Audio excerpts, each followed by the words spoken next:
The courtroom was dead silent as Judge Martinez read the verdict. Guilty on all counts: grand larceny, theft of medical equipment, and criminal intimidation. I watched Patricia Whitmore, our self-appointed neighborhood dictator, crumble like a house of cards. Her perfectly coiffed blonde hair was disheveled, her designer blazer wrinkled, and for the first time in 2 years, she had absolutely nothing to say. "Your Honor," her lawyer stammered, "my client was unaware of the equipment's value. Ignorance of the law is not a defense." Judge Martinez cut him off. "Especially when that ignorance involves stealing a child's medical equipment."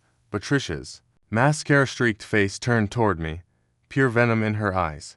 I gave her the tiniest wave. "Sweet, sweet justice, but let me back up. This story begins 6 months ago, when I made the fatal mistake of thinking I could live peacefully in Willowbrook Estates. Moving to suburbia was supposed to be our fresh start. My wife Sarah and I had saved for years to buy our little slice of the American dream, a modest 2-story with a decent yard for our 8-year-old son, Tommy. Tommy was born with spina bifida. He gets around beautifully in his wheelchair, but he also needs some specialized equipment. Nothing dramatic, just a portable oxygen concentrator for when he plays outside, and a small medical cart we keep on the porch for easy access. Enter Patricia Whitmore, HOA president and self-appointed guardian of property values. She knocked on our door exactly 3 days after we moved in. I opened it to find a woman who looked like she'd stepped out of a Real Housewives casting call, all teeth, highlights, and barely contained fury. "Welcome to the neighborhood," she said, though her tone suggested anything but welcome. "I'm Patricia Whitmore, HOA president. We need to discuss your situation." Situation. She gestured vaguely toward our porch. "The medical equipment. It's not exactly in keeping with our community standards." I blinked. "You mean my son's oxygen concentrator?" "I mean the industrial-looking machinery cluttering your front entrance. Surely you can keep it inside. It's portable. He uses it when he plays in the yard." Patricia's smile grew sharper. "I'm sure we can find a solution that works for everyone. I'll send you the community guidelines." The guidelines arrived the next day, 27 pages of single-spaced tyranny, with a highlighted section about medical equipment storage that had clearly been added recently. I called her immediately. "Patricia, this is ridiculous. It's a small oxygen concentrator. Rules are rules," she chirped. "I don't make them, I just enforce them." "Actually, you do make them. You're the HOA president." "Well, I certainly didn't make this rule for you specifically." The lie was so obvious I almost laughed. Almost. Over the next few weeks, Patricia made our lives miserable. She'd drive by our house twice a day, taking photos of Tommy's equipment. She sent violation notices for everything. Our mailbox was 2 inches tall. Our hedge was improperly maintained. Our driveway had excessive chalk art. Tommy's hopscotch game. But she always came back to the medical equipment. "It's an eyesore," she told me during one of her impromptu visits. "Property values are at stake here. It's my son's medical equipment." "I understand that. But, no, I'd had enough." "You don't understand at all." Her face flushed red. "I'm trying to be reasonable here." "Reasonable?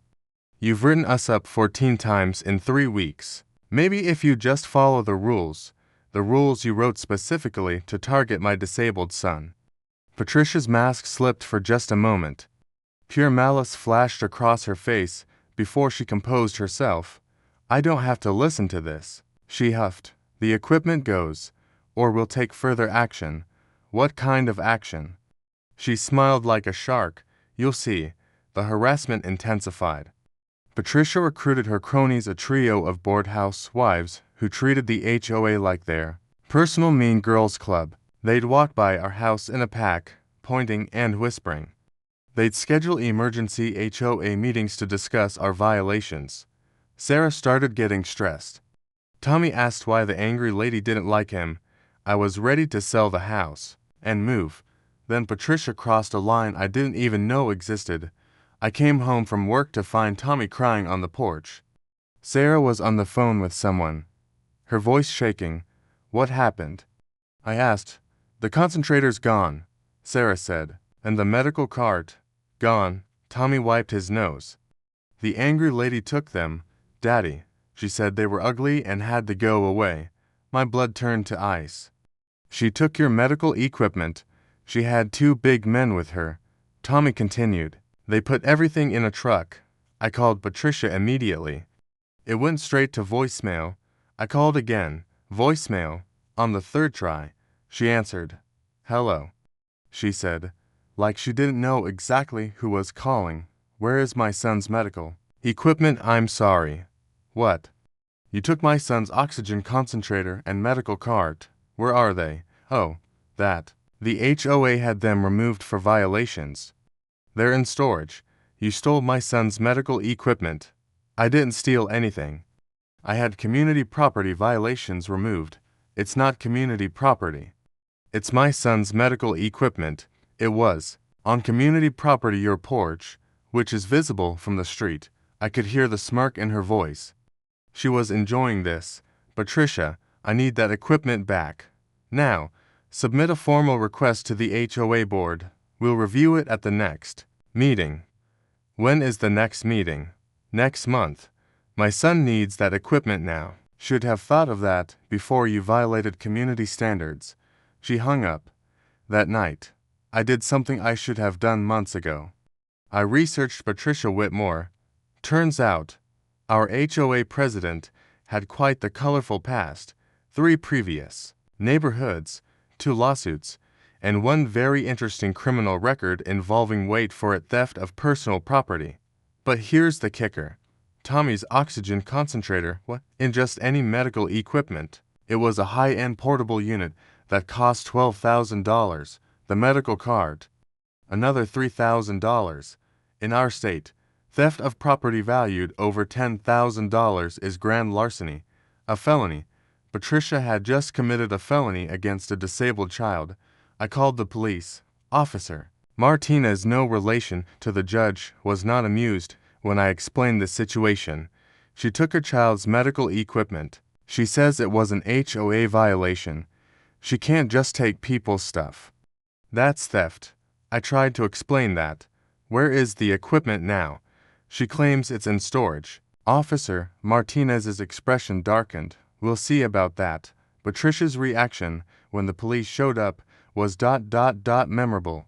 According to the officer's report, she initially denied everything, then claimed she had every right to remove community violations, then finally admitted she had the equipment but refused to return it. It's a matter of principle. She apparently told them. The principle, it turned out, was grand larceny. The trial was a masterpiece of incompetence. Patricia's lawyer tried every angle: HOA authority, community standards, property values. None of it mattered. The prosecutor was brutal. Mrs. Whitmore, did you take this child's medical equipment? I had it removed for violations, without the owner's permission. I had HOA authority to steal a disabled child's medical equipment. I didn't steal anything. You took property that didn't belong to you, refused to return it, and held it for ransom. What do you call that? Patricia's face went through several colors before settling on green. The final nail in the coffin was when the prosecutor revealed the equipment's value. Patricia's face when she learned she'd committed a felony over ugly medical equipment was priceless. Patricia got 18 months in county jail, plus restitution and community service. She had to resign from the HOA and sell her house to pay legal fees. The best part, the new HOA president called me personally to apologize and formally amended the community guidelines to explicitly protect residents with medical needs. Tommy got his equipment back, plus a formal apology from the HOA board. Patricia's cronies suddenly found other hobbies. As for me, I learned that sometimes the best revenge is simply letting someone destroy themselves. Patricia thought she was above the law, above basic human decency, above consequences. Turns out, she was wrong about all 3. Sweet. Sweet justice indeed.